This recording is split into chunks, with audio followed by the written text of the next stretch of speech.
我成日咧好無聊，其實唔係無聊，應該係太愛呢位嘉賓。重溫翻呢就係我哋嘅節目嘅呢位咧就係伍宇同牙醫喺度。伍牙醫你好啊，你好啊，係得閒睇下啲片啊咁。唔係點解我成日睇呢啲聽眾話好笑啊？我哋好有教育意義㗎。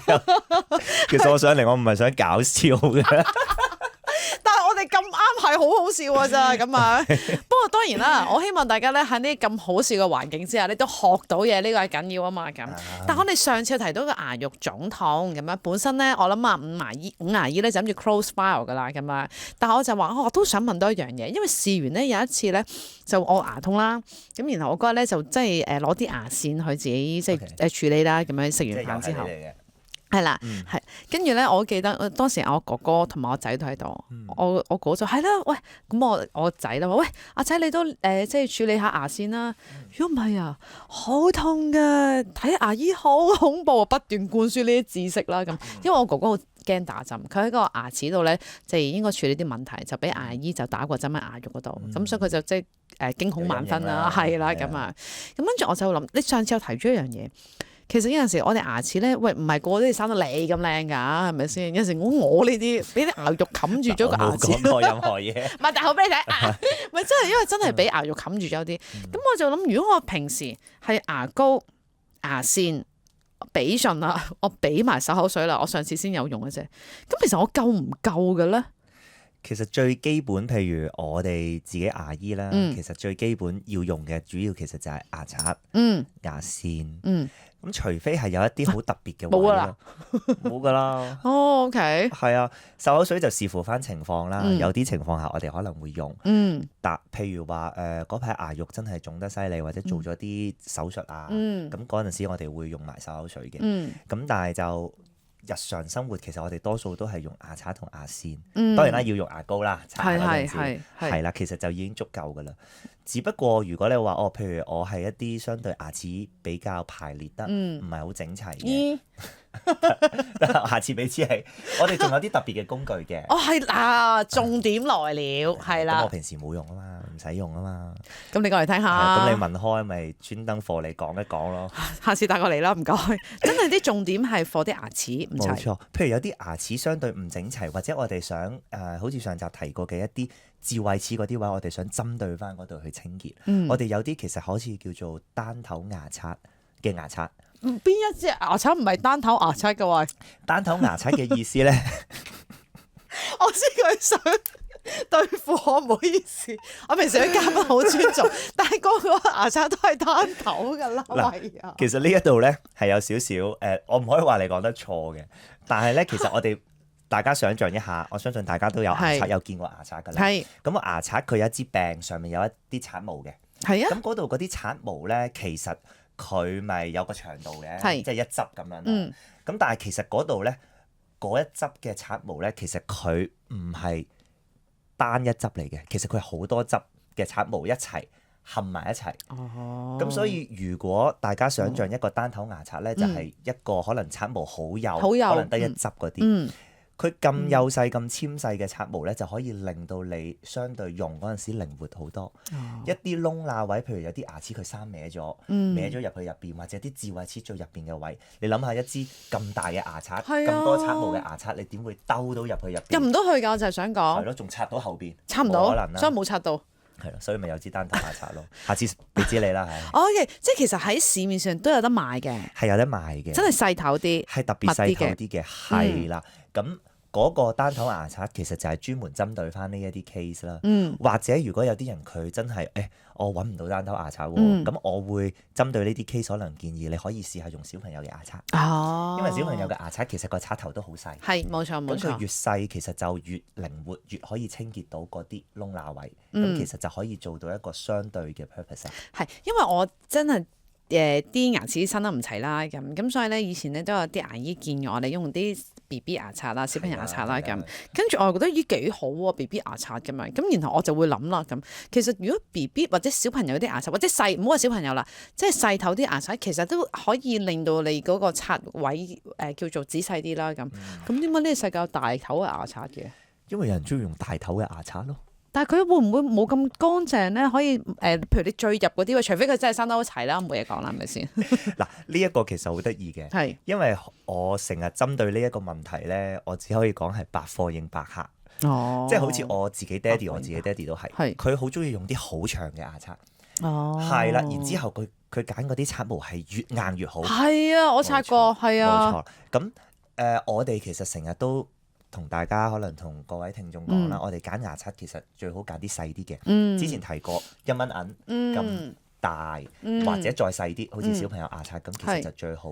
而刷毛就越軟越好啊嘛。咁但係點解都係有呢啲咧？就係因為有好多聽眾或者有好多而家唔同嘅，可能尤其上咗年紀嘅人啦，佢哋都中意用一啲硬身嘅、長少少嘅，咁佢覺得刷幾下搞掂啊嘛。咁啊係，同埋硬啲刷得乾淨啲啊嘛。係，即係佢哋都係覺得點解我會係咁？我係咧，我當然啦，我唔敢認 Uncle 二啦，係咪先？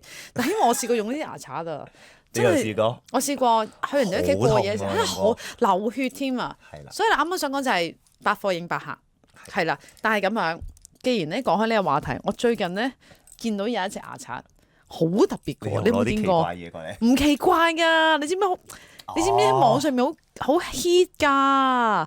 佢呢個頭咧，呢個你點應該3面牙刷，人哋仲話全面提升3倍效率，不傷牙齦，幾勁你睇下，仲要適合牙齦敏感嘅一族，係啦。咁佢咧即係簡單嚟講，呢個係3面牙刷係咩咧？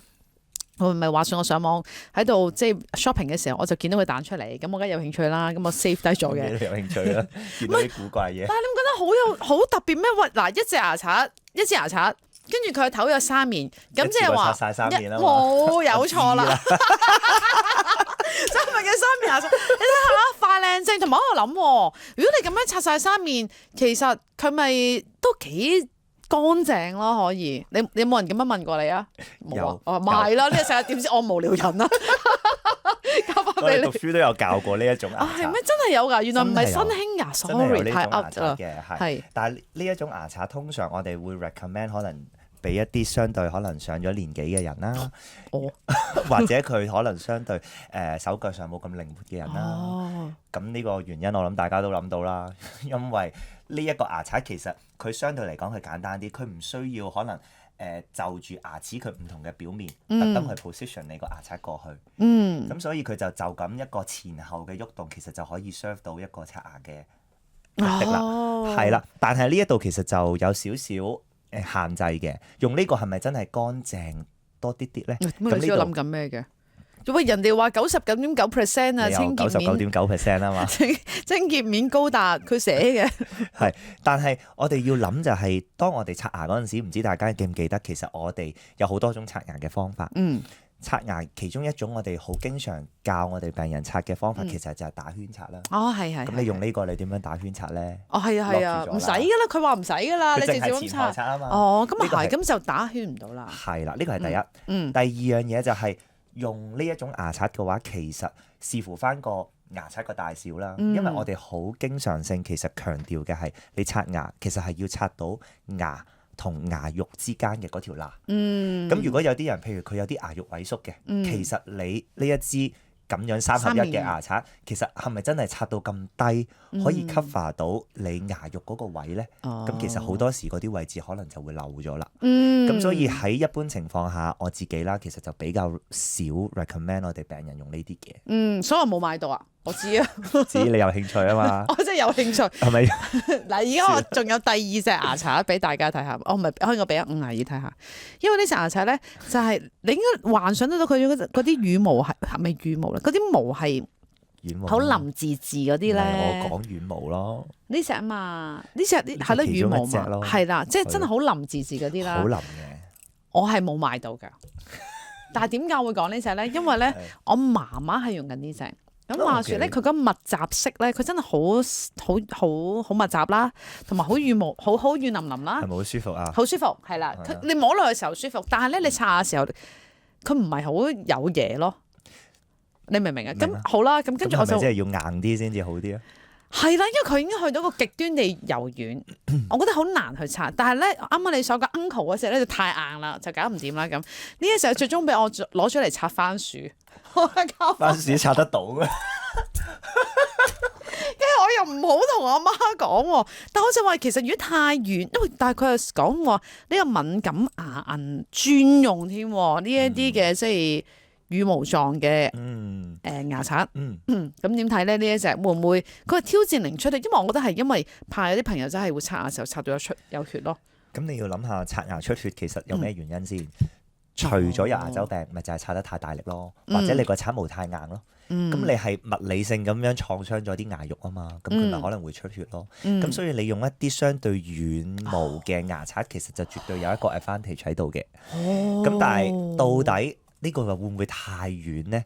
其實我必須要講一樣嘢係，其實我哋平時刷牙最主要個目的係移除牙齒表面嘅細菌，或者我哋講一陣叫做牙菌膜嘅嘢。咁嗰陣牙菌膜其實佢係好 loose， 即係好唔實咁樣黐喺個依附喺個牙齒表面嘅。其實你用啲好軟好腍嘅嘢捽一捽，其實就已經冇㗎啦。咁所以其實軟毛會唔會有太過軟呢？咁喺我而家呢一個知識上咧，暫時我就冇睇到話太軟會有一啲咩特別嘅問題咯。不過係純粹係覺得係唔習慣嘅啫。係咯。係啊，喂，我無聊，我想俾你睇下，你睇下幾大個刷頭。即係我話俾你聽，上網裏邊再大啲都見過。我而家俾阿五阿姨睇嗰陣，我諗有2節嘅手指咁長嘅牙刷。五阿姨話就係用呢一種㗎。唔好意思。跟住加個黃色紅色柄嗰種咧。